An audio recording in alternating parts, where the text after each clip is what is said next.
Police দেখে পালালেন বসেন বসেন ও ঢেলে দেই বলে ভাইরাল হওয়া ইসলামিক বক্তা গিয়াস উদ্দিন আত তাহেরি।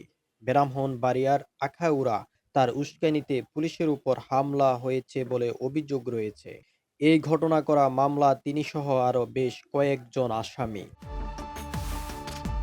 গত শুক্রবার বিজয়নগর থানার নাজিরাবাড়ির এলাকায় তাহিরের উপস্থিতির খবর পেয়ে পুলিশ তাকে ওই মামলায় গ্রেপ্তার করতে আসে। বিনা অনুমতিতে সেখানে তাহিরের মাহফিল আয়োজন করা হয়েছিল।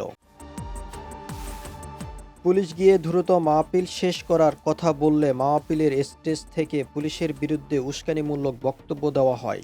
এই ঘটনা পুলিশ মাহফিলের স্টেজে গিয়ে তাহিরিকে গ্রেপ্তার করতে গেলে তিনি দ্রুত মাহফিল থেকে পালিয়ে পাশের একটি বাড়িতে ঢুকে পড়েন। সেখান থেকে পেছন দিয়ে একটি বিল দিয়ে পালিয়ে যান।